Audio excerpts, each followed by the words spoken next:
जैसा कि हमने पढ़ा था कि वाक्य के कुल 8 भेद होते हैं।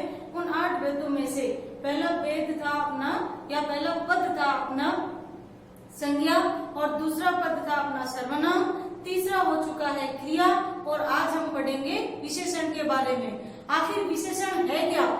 जैसे कि हमने किसी की तारीफ की और तारीफ की तो वो क्या हो गया कि भाई आप किसी के बारे में बात करते हैं कि वो दिखने में सुंदर है, तो दिखने में सुंदर है तो क्या हो गया? सुंदर क्या हो गया? उसकी दिखने की वो जो विशेषता हो गई। तो सुंदर शब्द क्या हो गया? वह दिखने में सुंदर है, वह दिखने में निश्चित नहीं है यहाँ पे कौन है, लेकिन फिर भी उसकी विशेषता बताई गई है, उसकी तारीफ की गई है। तो ऐसे तारीफ करने वाले शब्दों को, अब वो शब्द चाहे उनके गुणों की करो, चाहे उनके दोष की करो, चाहे अच्छा रंग हो, चाहे बुरा रंग हो, चाहे वो दूर हो, चाहे पास में हो, दिशा, ज्ञान, रूप, गुण, संख्या, इन सभी का बोध कराने वाले शब्दों को जो संज्ञा या सर्वनाम की ही बता सकते हैं, उन शब्दों को हम कहते हैं विशेषण। आइए, क्या है विशेषण? इसके भेद कितने होते हैं, इसकी परिभाषा कैसी है, या इसके अंक कितने होते हैं, या परीक्षा में इसके प्रश्न किस तरीके से पूछे जाते हैं, आइए हम विस्तार से पढ़ते हैं। विशेषण वी नाम से ही स्पष्ट है। यदि हम इस वी शब्द की व्याख्या करें या इस वी शब्द को हम विस्तार से देखें तो इसका अर्थ यहाँ पे क्या लिया जाएगा कि विशेष। तो ये एक विशेष शब्द होते हैं जो क्या करते हैं? अवशेषण। अवशेषण यानी खोज करते हैं। किसकी करते हैं?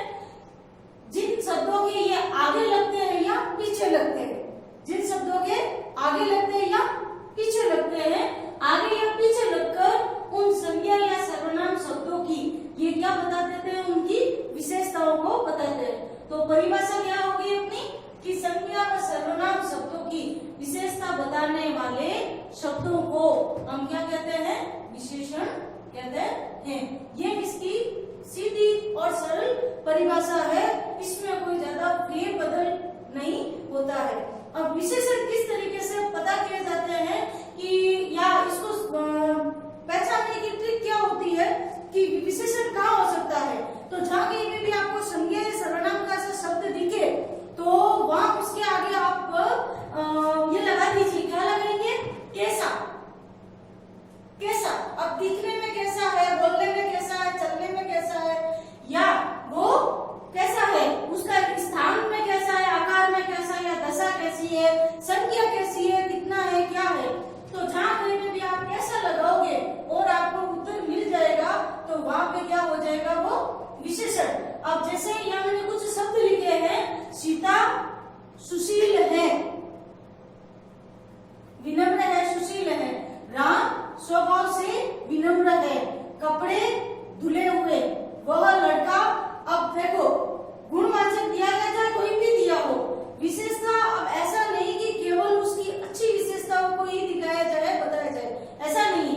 विशेषता कैसी भी हो सकती है, उसके गुण भी हो सकते हैं, उसके दोष भी हो सकते हैं। यदि ऐसा बोलते हैं कि वो लड़का बदमाश है तो यहाँ बदमाश शब्द भी किसका काम करेगा? यहाँ पे विशेषण का। क्यों?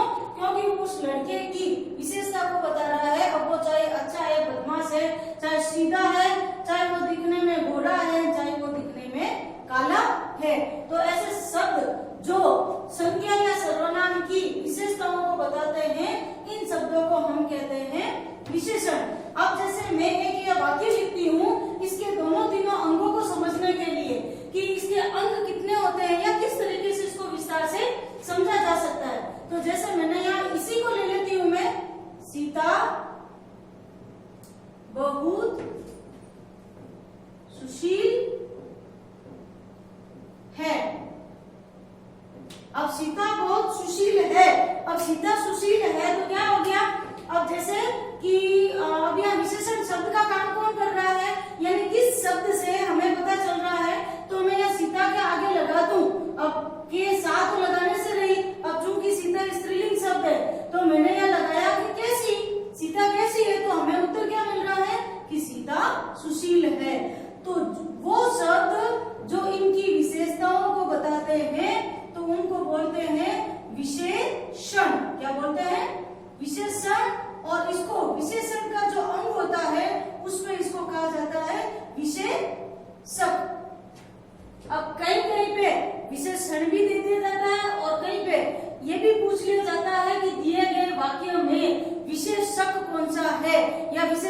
शब्द कौन सा है। अब विशेषण तो आप पहचान लेंगे, अगर यहाँ विशेषण पूछते हैं कि विशेषण कौन सा है तो हमें विशेषण का भेद बताना होता है। अब ऐसे पूछ लिया जाए कि इसमें विशेषक शब्द कौन सा है, तब आपको यहाँ पे इस तरीके से ध्यान देने योग्य बात है, उस समय आपको यहाँ विशेषक ही लिखना होता है।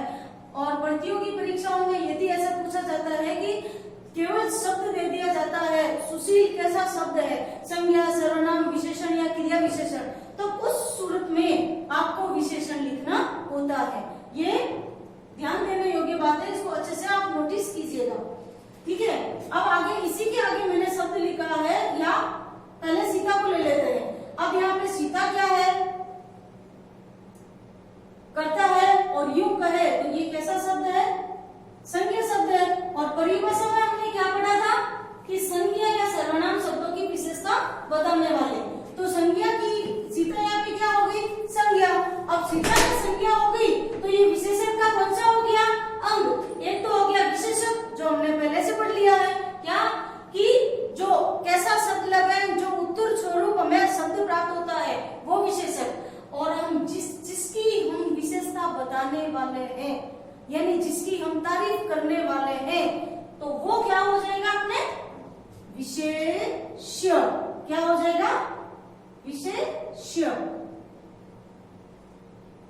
तो इसकी परिभाषा क्या होगी, जिन संज्ञा या शब्दों की विशेषता बताई जाती है वो होंगे विशेष्य, ठीक है। और विशेषक के आगे अब जैसे बहुवचन, अधिकन, कमन, ये जो शब्द होते हैं, ये इन शब्दों के आगे यानी जो विशेषण शब्दों के और संज्ञा शब्दों के बीच में लग के अपना वजूद दिखाते हैं, ऐसे शब्दों को हम क्या बोलते हैं, प्रविशेषण। जो कहाँ लगते हैं, इन विशेषण या विशेषक के आगे, जो इनके आगे लगते हैं उनको हम क्या कहेंगे, प्रविशेषण। क्या कहेंगे, प्रविशेषण। तो ये हुए आपके विशेषण के तीनों अंग। कौन कौन से, पहला विशेषक जो विशेषता बताता है, दूसरा जिसकी विशेषता बताई जाती है वो, और ये कई जगह भी काम आता है। कभी कभार हम बोल देते हैं कि आप बहुत अच्छा बोलते हो, तो बहुत शब्द क्या हो गए यहाँ पे, प्रविशेषण। तो इसके कितने अंग हो गए, विशेषण के 3 अंग हो गए, ठीक है। अब आगे बढ़ते हैं भेद के बारे में। ये इसके कितने भेद होते हैं, पहले इसके भेद 4 ही माने गए थे, लेकिन पटवारी और उन एक परीक्षाओं में एक अलग से केवल संज्ञा नाम की आधारित दे दी गई, तो उसके आधार पर एक भेद इसमें और जोड़ दिया गया है। अब वो 5 भेद कौन से होते हैं, इसकी मैंने एक ट्रिक बनाई है जो मैं इससे पहले बनाती आई हूँ आपके लिए। अब वो ट्रिक कैसी है, जैसे मैंने संज्ञा शब्द की ट्रिक बनाई थी। संज्ञा शब्द की ट्रिक क्या थी अपने, कि भाई संज्ञा को यदि अपने को पहचानना हो या उसके भेद जानने हो, तो संज्ञा की क्या थी कि 5 भेद होते हैं। उनकी ट्रिक क्या थी कि व्यक्तियों में जातिगत भावों के द्रव्यों का समूह। और ठीक वैसे ही सर्वनाम की अपने क्या ट्रिक थी, सर्वनाम में ट्रिक थी अपने कि पुरुषों में अनिश्चयात्मक निश्चयात्मक निजता के प्रश्नों का संबंध। तो इस प्रकार से ये सर्वनाम की ट्रिक थी। और क्रिया को लेकर मैंने बनाई थी, कर्म में अपने 2 और रचनाएं हैं 6। अब वो 6 रचनाओं की, अब कर्म के आधार पर जो ट्रिक थी उसकी तो कोई लंबी चौड़ी है नहीं कि भाई 2 ही कर्म होते हैं, और रचनाओं के आधार पर थी तो उसकी 6 रचनाएं मानी गई थी। आपको अच्छे से देखना है तो आप पहले की वीडियो पूरे अच्छे से देखिएगा, आपको सारी चीजें अच्छे से समझ में आएगी। आप इस विशेषण को जानने की ट्रिक क्या है उस पर आप गौर कीजिएगा, अच्छे से जानिएगा कि यदि आप इस ट्रिक को जान गए तो आपको विशेषण फिर आप भूल नहीं पाएंगे।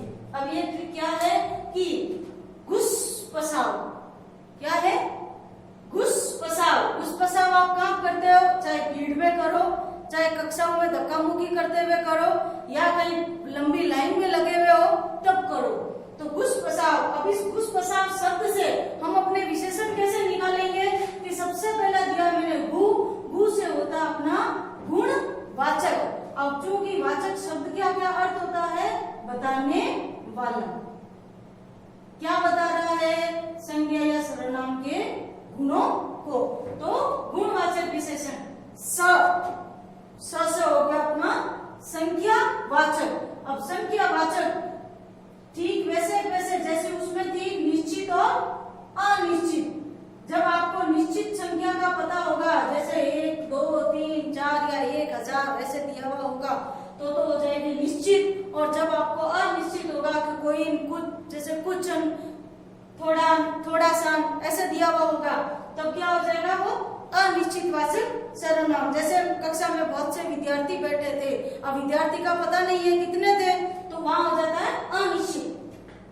प से है अपना परिमाणवाचक। अब यहाँ अच्छे से ध्यान दीजिएगा, काफी बच्चे यहीं पे भूल कर बैठते हैं कि इसको परिणामवाचक बोल देते हैं, जबकि परिणाम और परिमाण में बहुत अंतर होता है।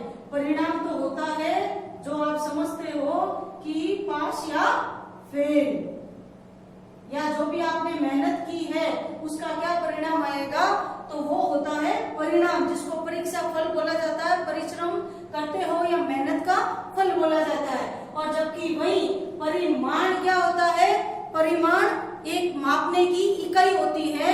जो आप दूध को, पानी को या दूरी को मापते हो, चाहे किलोमीटर है, लीटर है, कपड़े को मीटर में, तो वो होते हैं अपने परिमाण। तो ये क्या हो जाएंगे परिमाणवाचक।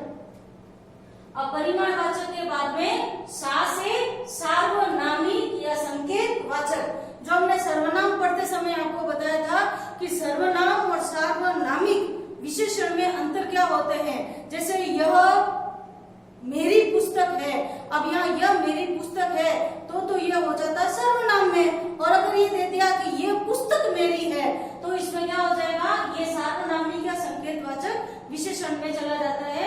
इसका जब हम भेद पढ़ेंगे तो हम अच्छे से समझा देंगे या वापस सर्वनाम में जाके भी पढ़ा देंगे आपको, ठीक है। और वह से व्यक्तिवाचक, जो किसी व्यक्ति विशेष की विशेषताओं को बताता है या ये व्यक्तिवाचक संज्ञाओं से ही बनता है। जैसे यहाँ मैंने लिखा कि भारत, अब अगर इसके अंदर मैं यह प्रत्यय जोड़ देती हूँ, यह प्रत्यय जोड़ देती हूँ सॉरी, तो इसका क्या बन जाता है भारतीय। और यहाँ आगे दिया जाता है कि लोग, तो भारतीय लोग। अब यहाँ भारत क्या था, व्यक्तिवाचक संज्ञा, और वहीं इसके अंदर ये प्रत्यय लगा दिया तो भारतीय लोग। ठीक वैसे ही राजस्थान से राजस्थानी, जयपुर से जयपुरी, या जोधपुर से जोधपुरी जूतियां, जोधपुरी मिर्ची बड़े, बीकानेरी गुजिया। तो ये सब क्या हो जाते हैं व्यक्तिवाचक संज्ञा से बनने वाली, व्यक्तिवाचक संज्ञा से विशेषण बनने लगे थे, इसीलिए इसमें पांचवा भेद और जोड़ा गया है। इसको आप अच्छे से, जो प्रतियोगी परीक्षाओं की तैयारी कर रहे हैं उनके लिए ये विशेष रूप से ध्यान देने योग्य है कि इसी प्रकार के शब्द पूछे जाते हैं और फिर वहाँ मात खा जाते हैं हम कि वहाँ हम संज्ञा लिख के आ जाते हैं, जबकि वो वहाँ पे संज्ञा नहीं होती है। तो आप अच्छे से समझ गए होंगे कि विशेषण के भेद कितने होते हैं। विशेषण के कुल भेद होते हैं 5। गुणवाचक, जो गुण और दोष दोनों को बताएगा। संख्या, जो अनिश्चित और अनिश्चित दोनों प्रकार की संख्या का बोध कराता है। ठीक वैसे इसमें हम समझ सकते हैं द्विगु समास का, द्विगु समास का उदाहरण लेकर, जो संख्या पे आधारित होता है। और परिमाणवाचक, जब हमें कुछ तोल के लेना होता है, कुछ नाप के लेना होता है तो परिमाणवाचक। सार्वनामिक या संकेतवाचक, जब हमें संकेत करके किसी वस्तु का, व्यक्ति का, किसी का बोध कराना हो तो वो सार्वनामिक। और पांचवा भेद है अपना व्यक्तिवाचक संज्ञा से बनने वाला व्यक्तिवाचक विशेषण। आइए गुणवाचक विशेषण को हम विस्तार से पढ़ते हैं। जैसा कि नाम से ही स्पष्ट है कि ये किसको बताता है, गुणों को। किसको बताएगा, गुणों को। अब इस गुण के अंदर कितनी अवस्थाएं होती है, गुण के अंदर व्यक्ति की बहुत सारी अवस्थाएं होती है। और व्यक्ति क्या, दूसरा क्या, ऐसे भी लेकर कुल इसकी 8 अवस्थाएं मानी जाती है। इससे पहले इसकी परिभाषा को समझ लेते हैं। इसकी परिभाषा क्या होगी कि संज्ञा या सर्वनाम के गुण हो रंग, दशा, स्वाद, स्थान, काल। यहाँ तो मैंने संक्षिप्त में ही लिखे हैं, आपके आगे मैंने 8 तरीके के लिखे हैं कि कैसे कैसे पूछे जाते हैं। तो गुणवाचक विशेषण पहचानने में आपको कोई ज्यादा परेशानी नहीं होगी। तो आदि से संबंधित विशेषताओं का जो बोध कराएगा वो आपका क्या हो जाएगा, गुण या दोष बताने वाला विशेषण कहलाएगा। और ये कितने तरीके से व्यक्त किए जाते हैं बेटा, सॉरी, ये कितने तरीके से इनको पूछा जाता है या किस तरीके के ये शब्द होते हैं। तो आइए हम इसको विस्तार से देख लेते हैं कि क्या क्या देखे जाएगा। व्यक्ति के गुण और दोष। आपको जैसे राम अच्छा है, रावण बुरा था, राम का स्वभाव सरल है, या राम परिश्रमी है, या मोहन आलसी है। तो ये सब क्या हो गए, देखो उसकी जैसे गुण कौन दोष हो, दोनों दिनों को बोले किसी को भी बता रहे हो तो इसमें क्या हो जाएगा, गुणवाचक विशेषण। फिर आ जाता है स्थान। विद्यार्थी कक्षा के भीतर बैठे हैं, तो अब ये क्या हो जाएगा, विद्यार्थी के कहाँ होने का पता करवा रहे हैं कि भीतर बैठे हैं, तो भीतर। अब वो बाहर बैठे हैं तो बाहर, ऊपर, जैसे कौवा वृक्ष के ऊपर बैठा है तो वो ऊपर। फिर नीचे, दूर, पास, समीप, नजदीक, ये सब किसमें आएंगे, स्थानवाचक गुण, ये स्थान किसमें आ जाएगा, गुणवाचक विशेषण में। ठीक वैसे ही आकार ले लिया अपना, जैसे वो व्यक्ति दिखने में मोटा है, नाटा है, लंबा है, पतला है, चौड़ा है, संकरा है, ये किसमें आ जाएंगे, आकार। जो आकार से आकार का पता करवाते हैं हमें। फिर आता है रंग और रूप, जिस पे बहुत ज्यादा ध्यान देते हैं, चाहे कैसा भी रंग हो और कैसा भी रूप हो, तो वो सारे शब्द किसमें जाएंगे। अब रंग और रूप को ज्यादा मुझे समझाना नहीं है, काला, गोरा, गुलाबी है, जो भी जितने भी सारे रंग होंगे वो इस रंग रूप के अंदर या गुणवाचक विशेषण के अंदर आएंगे। और फिर समय का बोध कराने वाले समय सूचक शब्द भी किसके अंदर आएंगे बेटा, किसके अंदर आएंगे, देखो विशेषण के अंदर। ठीक है, जैसे मासिक, राम मासिक वेतन लाता है, तो अब यहाँ पे वेतन शब्द कैसा हो जाता है, वेतन एक संज्ञा शब्द हो जाता है, जातिवाचक शब्द हो जाता है। तो अब वो मासिक, अब उस वेतन की विशेषता को कौन बता रहा है यहाँ पे, ये मासिक। दैनिक कार्य कर लेने चाहिए, तो कार्य क्या हो गया यहाँ पे, संज्ञा हो गई, जातिवाचक संज्ञा, तो दैनिक।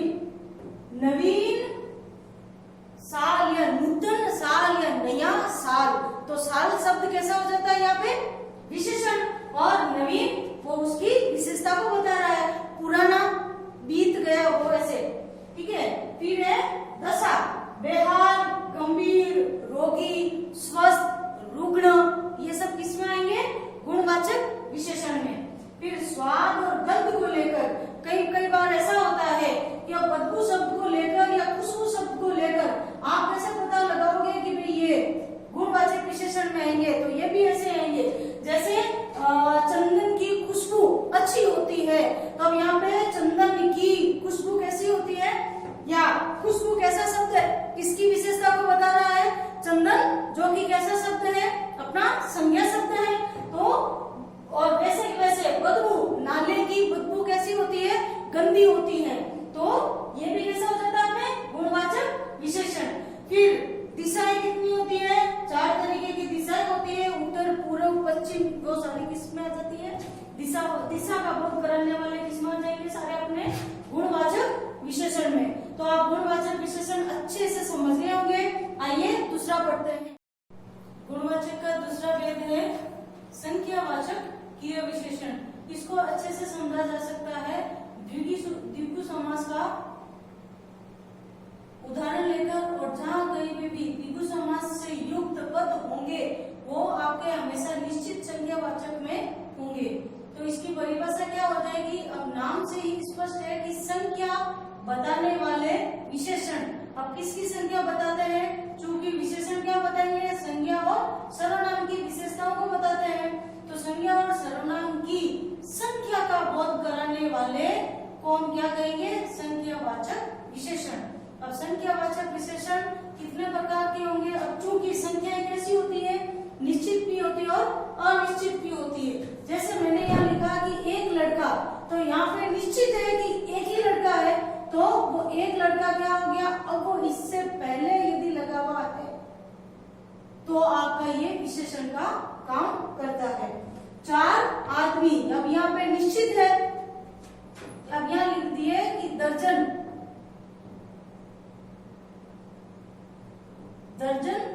लोग, अब मैं मैंने यहाँ दर्जनों नहीं लिखा है, दर्जन लोग लिखा। तो दर्जन का हमेशा संख्या निश्चित होती है और दर्जन का मतलब यहाँ क्या हो जाता है 12। ठीक है, अब दर्जन का मतलब, अब ऐसे तो तोलने में दर्जन का उपयोग लिया जाता है दर्जन शब्द का, यानी दर्जन तो हमेशा परिमाण में आता है, जबकि यहाँ पर ये निश्चित संख्यावाचक में भी लिया जा सकता है, क्योंकि ये इसका निश्चित बोध कराता है, इसलिए इसको दर्जन लोग यानी 12 लोग। अब यहाँ पे ये निश्चित हो गया, इसलिए तो ये किसमें आएंगे, निश्चित संख्या वाचक विशेषण में। ठीक है, और वही मैंने यहाँ लिखा है अनिश्चित, जो कि इसका दूसरा भेद होता है। अनिश्चित संख्यावाचक किसको कहेंगे, जब हमें संख्या का पता नहीं रहता है, कितने रहते हैं, क्या रहते हैं। जैसे यहाँ लिखा, यहाँ तो एक लड़का था, अब यहाँ पे लड़के कितने थे, कुछ लड़के। अब यहाँ पे जैसे यदि कहीं दूर बच्चे खड़े हैं और वहाँ पे जो भी बच्चे खड़े थे, कुछ लड़के खड़े था, तो मैंने यहाँ कह दिया कि 4-5 इधर आओ, 4-5 इधर आओ। अब आप इन 4-5 को क्या मानेंगे, क्या 4-5 यहाँ पे निश्चित संख्या है। अब यहाँ कुछ लड़कों में अभी अपने को पता भी नहीं है कि कितने बच्चे खड़े हो सकता है 10 हो सकता है 12 हो, कितने ही हो। अब उनमें से कौन से 4-5 लड़के आने, तो अब यदि ऐसा दिया हुआ हो कि 4-5 इधर आओ, तो ये किसमें जाएगा, अनिश्चित। इसको आप हमेशा ध्यान रखेंगे। ठीक है, एक होता है थोड़े से कपड़े। अब कपड़े की संख्या यहाँ पे निश्चित नहीं है, एक कपड़ा है, 2 या खूब सारे, या मुझे प्रेस में या स्त्री वाले को कपड़े देने हैं, थोड़े से देना है, या मैं बाजार से कुछ कपड़े लेके आई। अगर यहाँ पे कुछ आ जाता है, अब आपको बस देखना ये है कि आगे सब जो है वो कैसा है। अब संज्ञा सर्वनाम तो शब्द है ही है, अब ये है कि क्या इसको भी मापा जाता है। कपड़े जब लेके आते हैं, अगर आप रेडीमेड कपड़े लेके आए तो वो तो कपड़ों की संख्या हो जाती है, और यही यदि आप कपड़े को आप ऐसा लेके आए जो आपको लाके सिलवाना है, तो तब ये कपड़ा और इसके आगे जो लगने वाला शब्द होगा वो दूसरे तरीके से काम में लिया जाएगा। इसलिए ये दोनों विशेषण मैंने आपको साथ में समझाए हैं, ताकि आप दोनों में अंतर आप स्पष्ट कर सको कि कहाँ निश्चित ये संख्या वाचक आएगा और कहाँ ये अपना परिमाण वाचक आएगा। क्योंकि इन दोनों में ज्यादा कोई भेद नहीं होकर थोड़ा सा भेद होता है, हल्का सा, जितना आपके परसेंटेज में रह जाता है, जब आप शायद करके करते हो कि काश में इतना पढ़ा होता, तो इतना सा ही भेद होता है, ज्यादा कोई अंतर नहीं होता है। अब यहाँ पे एक यहाँ पे भी आ रहा है, तो आप क्या ये एक पढ़ के क्या आप इसको निश्चित संख्यावाचक में मान लेंगे। तो यही अंतर समझाने के लिए कि भाई संख्याएं तो ली जा सकती है, गिना जा सकता है, ये किया जा सकता है। अब कुछ ऐसे होते हैं, कुछ सामान्य विज्ञान की भाषा में देखे तो जो पदार्थ की जो अवस्थाएं होती है, उनको मापने के लिए, तोलने के लिए, उनका परिमाण ज्ञात करने के लिए एक अलग सूचक शब्दों की आवश्यकता होती है। इसी के चलते इसको दिया गया परिमाण वाचक विशेषण। अब परिमाण वाचक विशेषण ये भी वही होता है, ठीक वैसे ही निश्चित भी होगा और अनिश्चित भी होगा, क्योंकि हमें कई बार पता भी होता है, कई बार पता नहीं होता है। तो इसकी परिभाषा क्या हो गई कि मात्रा या मोल या नाप, या आपने देखी कि जैसे दूरी, मोल के दूरी को मापा, या द्रव्यों को मापा, या उसकी मात्रा को गिना, या परिमाण। इन शब्दों का बोध कराने वाले शब्दों को हम क्या कहेंगे, परिमाण बताने वाले विशेषण, परिमाणवाचक विशेषण। अब ये निश्चित कैसे हुआ कि मुझे 1 किलो दूध दो। अब 1 किलो दूध दो, तो यहाँ आपको दूध को किस में मापा जाएगा भैया, आपको आप लीटर में मापते हो, तो यहाँ पे 1 किलो ऐसे लिखा जाता है। अपनी सामान्य भाषा में 1 किलो ही लिखा जाता है, जबकि मापन भाषा में इसको कैसा लिखा जाता है, मुझे 1 लीटर दूध दो। और हम सामान्य बोलचाल की भाषा में हम यही लिखते हैं, कितने किलो लेकर आए, 10 किलो लेकर आए। जबकि दूध को सामान्य बोलचाल की भाषा में ये यूज में लिया जाता है, इसको उपयोग में लिया जाता है, जबकि मापने के लिए हमेशा लीटर शब्द का प्रयोग में लिया जाता है। ठीक वैसे ही आप कपड़ा लेकर आ रहे हो, अब आपने दुकानदार वाले को बोला कि क्या बोला मुझे 2 मीटर कपड़ा चाहिए। तो आपने क्या लिया, कपड़ा माप के लिया है।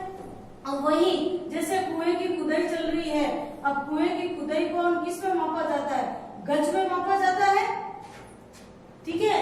तो अब यहाँ पे गज यदि फिक्स हो जाते हैं, अब यहाँ पे कि कितने गज खोदा जाए, चाहे 10 गज खोदा, अब यहाँ पे क्या हो गया, वो कुएं की उस गहराई को माप रहा है, तो भी किसमें आ जाएगा अपने निश्चित परिमाणवाचक में। और यदि आपको कुएं की गहराई आपको पता नहीं है तो वो किसमें चली जाएगी, अनिश्चित में चली जाएगी, ठीक है। दूरी को मापा जाता है हमेशा किसमें मापा जाता है, मीटर या किलोमीटर। तो इससे भी अंकित किया जाता है अंग्रेजी में और हिंदी में, इस तरीके से किलोमीटर शब्द से किया जाता है। तो जब दूरी मापी जाएगी कि ये कितना दूर है, ये यहाँ से 2 किलोमीटर दूर है, तब ये 2 किलोमीटर यहाँ पे लिखा, तो ये 2 किलोमीटर किसमें आ जाएगा, परिमाणवाचक विशेषण में। अब यहाँ यह लिख के मैंने यह लिखा, अब यह लिखा, यहाँ पे किसी का स्थान का भी नाम हो सकता है, स्थान भी लिख सकते हैं। जैसे यह मंदिर 2 किलोमीटर, तो यह मंदिर की उस दूरी को मापने की विशेषता को बताएगा, तो ये किसमें चला जाएगा, निश्चित परिमाणवाचक विशेषण में। अब अनिश्चित कैसे हुआ, अब इसी दूध को मैंने दुकानदार वाले से कह दिया कि थोड़ा सा दूध दीजिए, या पानी मंगवाते समय या किसी से बोलते समय जरा सा पानी ला दो, तो ये जरा सा शब्द क्या हो गया, अनिश्चित वाचक। पानी की अपने को मात्रा बराबर पता नहीं चल रही है, अब पानी की मात्रा का ज्ञान नहीं है, तो ये जरा सा शब्द क्या हो गया, अनिश्चित वाचक परिमाण, अनिश्चित परिमाणवाचक विशेषण, ठीक है। थोड़ा सूप बना दो या कुछ घड़ों पानी। अब यहाँ पे कितने घड़े पानी लेके आए इसका कोई पता नहीं है, तो ये किसमें गया, अनिश्चित वाचक। अब यहाँ पे देखो, अब कई बार ऐसा धोखा खा जाते हो आप कि कुछ कपड़े, तब आप यहाँ पे क्या लिखेंगे, इसको कुछ को कैसे मानेंगे आप, अनिश्चित संख्यावाची मानेंगे या अनिश्चित परिमाणवाचक। अब आप इसको किसमें देखेंगे, अब कई बार ऐसा होता है कि कुछ रट्टा लगाने वाले बच्चे होते हैं, तो रटा कर देते हैं कि कुछ शब्द, थोड़ा शब्द, ये सब क्या हो गए कि अनिश्चित संख्यावाची। अब आगे वो शब्द को देखते नहीं है। हमेशा प्रश्न जब भी किया जाता है तो उस प्रश्न को हमें पूरा पढ़ना चाहिए कि उसमें हमसे पूछा क्या गया है, और उस प्रश्न के आधार पर ही अर्थ हमें जानने का प्रयास करना चाहिए कि हमसे पूछ क्या रहा है, फिर आपको लगाना चाहिए। तो अब यहाँ मैंने दिया लिख दिया कि कुछ कपड़े, अब कुछ कपड़े, तो ये किसका कर रहा है कि ये कपड़ों की संख्या को कर रहा है। अब कपड़ों की संख्या या निश्चित नहीं है, तो ये किसमें जाएगा, अनिश्चित संख्यावाचक विशेषण। अगर वहां आप अगर ये करके आ जाते हो कि भी कपड़ों को तो मापा जाता है, कपड़ों को मापा जाता है, तो अनिश्चित परिमाणवाचक हो जाएगा, तो वहां पे आपका ये उत्तर गलत हो जाता है और आपको लगता है कि हमारा उत्तर सही है। ठीक वैसे ही जैसे मन भर अनाज घर में लेके आए, अब मन भर अनाज लेके आए, अब आपको ये तो पता है कि मन में होता कितना है कि 40 किलो, ये मन में होता है, लेकिन मन भर लेके आए, क्या आपका यहाँ पे फिक्स है कि भी पूरा मन भर लाए, या उसमें थोड़ा सा कम है या उससे थोड़ा सा ज्यादा है, तब यहाँ पे निश्चित नहीं है। तो जब निश्चित नहीं है तो वो क्या हो जाएगा, अनिश्चित परिमाणवाचक विशेषण।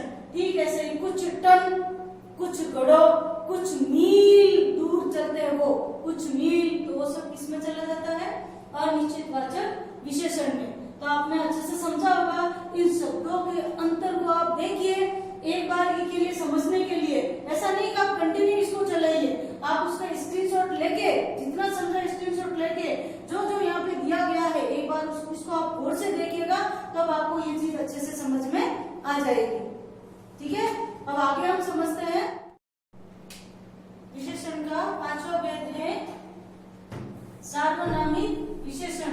सार्वनामिक, जैसा कि हमने पढ़ा था, सभी के नाम के लिए जो नाम की जो विशेषता बताते हैं उनको सार्वनामिक, यानी नाम से स्पष्ट है कि जो सर्वनाम के शब्द होते हैं उन सर्वनाम शब्दों को उन्हीं जैसे वो शब्द होते हैं वैसे के वैसे उनको प्रयोग में ले लिया जाता है, तब सार्वनामिक हो जाते हैं। और कहीं कहीं हम इनको संकेतवाचक भी बोलते हैं, क्योंकि ये उनकी ओर संकेत करके उसका बोध कराते हैं।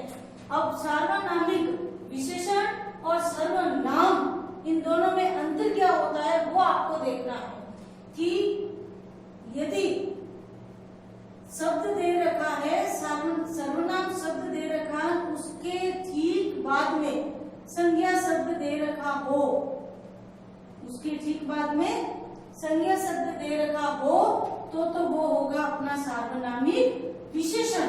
और वहीं सार्वनामिक विशेषण भी आता है और संकेतवाचक विशेषण भी आता है, क्योंकि सार्वनामिक का भी वही अर्थ होता है जो संकेतवाचक के लिए प्रयोग में लिया जाता है। अब यही वह सर्वनाम कब बन जाता है कि वह जा रहा है। अब यहाँ पे सीधा सीधा समझ में आ रहा है कि किसी की ओर संकेत करके बोला जा रहा है कि वह जा रहा है, और वही मैंने यहाँ लिख दिया कि वह आदमी जा रहा है, तो आदमी यहाँ अपना किसका काम कर रहा है, संज्ञा का। तो हमेशा इन दोनों में सर्वनाम और सार्वनामिक विशेषण में या संकेतवाचक सर्वनाम या संकेतवाचक विशेषण में अंतर क्या है कि हमें ठीक बाद में देखना है कि यदि इन शब्दों के बाद में यह, वह, ये, इन्होंने या इन, उन, अगर इनके आगे संज्ञा शब्द हुआ तो वो किस में जाएगा, संकेतवाचक विशेषण में या सार्वनामिक विशेषण में। ठीक वैसे जैसे यहाँ मैंने दे दिया कि यह पुस्तक मेरी है, अब यह संकेतवाचक हुआ, अब यही ठीक इसके बाद में ये पुस्तक, पुस्तक कैसा शब्द है, पुस्तक एक संज्ञा शब्द है, तो संज्ञा शब्द आ गया, तो संज्ञा शब्द आते ही ये किसमें चला जाता है, सार्वनामिक या संकेतवाचक विशेषण में। और यही इसी वाक्य को थोड़ा सा फेरबदल करते ही, अब यहाँ पे मैंने यहाँ पे क्या ले लिया है कि यह मेरी पुस्तक है, तो यहाँ मेरी डालते ही यहाँ मेरी तो कैसा शब्द हो गया, क्या मेरी संज्ञा सूचक शब्द है, बिल्कुल नहीं, यह कैसा शब्द हो जाता है, ये निजवाचक सर्वनाम का प्रयोग होता है। तब इस सूरत में या इस अवस्था में ये किसमें माना जाएगा, सर्वनाम में माना जाएगा, जो कि अपना क्या है, संकेतवाचक सर्वनाम। ठीक है, तो ये हो गया आपका सार्वनामिक विशेषण। अब जो ये पांचवा भेद है अपने व्यक्तिवाचक विशेषण, वो किस तरीके से लिया जाता है, उसका वाक्य प्रयोग कैसा होता है, या उसके प्रश्न किस तरीके से पूछे जाते हैं। तो व्यक्तिवाचक नाम से स्पष्ट हो रहा है कि व्यक्ति के बारे में बताने वाला, व्यक्ति के बारे में क्या बता रहा है कि विशेषण व्यक्तिवाचक। अब यहाँ पे क्या ले गया, तो इसको अच्छे से समझने के लिए यहाँ डाल देना है व्यक्तिवाचक संज्ञा विशेषण, यानी जो संज्ञा शब्दों में के पीछे प्रत्यय लगाकर शब्द बनते हैं उनको हम क्या कहेंगे, व्यक्तिवाचक विशेषण। अब कैसे बनते हैं, जैसा कि शुरुआत में परिचय देते वक्त आपको बताया था कि राजस्थान, अब राजस्थान में मैंने क्या लगाया, प्रत्यय लगाया और बना दी राजस्थानी। अब मैं राजस्थानी शब्द मैंने बनाया है, अभी व्यक्तिवाचक विशेषण का काम कब करेगा, जब इसके आगे कोई संज्ञा आएगी, जैसे राजस्थानी साफा, या मैंने लिख दिया राजस्थानी लोग, तो ये क्या हो गया, संज्ञा। अब ये संज्ञा की क्या बता रहे हैं, विशेषता, तो जब ये संज्ञा की विशेषता बता रहे हैं तो ये इसमें चले जाते हैं व्यक्तिवाचक विशेषण में।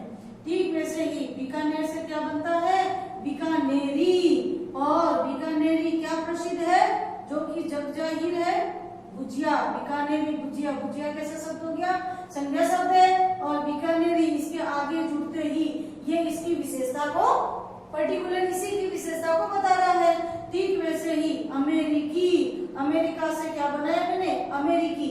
अब अमेरिकी क्या हो सकती है, यहाँ पे भाषा भी हो सकती है। ठीक वैसे ही इतिहास, अब इतिहास है तो क्या आप ऐतिहासिक बोलोगे, नहीं। कुछ ऐसे शब्द होते हैं जब उनके पीछे प्रत्यय लगते हैं तो वो अपना थोड़ा मूल रूप बदल देते हैं। तो इतिहास से क्या बन गया, ऐतिहासिक। अब ऐतिहासिक क्या हो सकती है, ऐतिहासिक घटना भी हो सकती है, ऐतिहासिक वर्णन भी हो सकता है, अध्ययन भी हो सकता है, इमारत भी हो सकता है। तो ये आपके इस तरीके से क्या था, व्यक्तिवाचक विशेषण यानी व्यक्तिवाचक संज्ञा से किस तरीके से विशेषण बनाया जाता है, जो कि आपके लिए कहीं पे भी आपको ये शायद देखने को नहीं मिलेगा, या आप किताबें ढूंढ कर देखोगे तो ये किताबों में नहीं है, क्योंकि ये हाल ही में इसको जोड़ा गया है व्यक्तिवाचक विशेषण को। तो इसको आप अच्छे से थोड़ा गौर करके देखिएगा। अब ये एक चीज और देखनी है आपको कि विशेषण की कुछ अवस्थाएं होती है, और वो अवस्थाएं कौन सी होती है, किस तरीके से उनको प्रयोग में लिया जाता है। जब केवल एक ही व्यक्ति की विशेषताएं बताई जाए, एक ही व्यक्ति की विशेषता, ध्यान देना, तो एक ही व्यक्ति के लिए दे दिया जाए कि जैसे सीता सुंदर है, सीता सुंदर है, तो ये हो गई इसकी मूल अवस्था, जब केवल एक की विशेषता बताई जाती है। अब इसी एक सीता को क्या ले लिया गया यहाँ पे कि सीता सबसे सुंदर है, या सीता गीता से सुंदर है, तब ये किसमें चला जाता है, इसकी दूसरी अवस्था। कौन सी दूसरी अवस्था कौन सी होती है, उत्तर अवस्था, जिसमें एक को दूसरे से श्रेष्ठ बता दिया जाता है।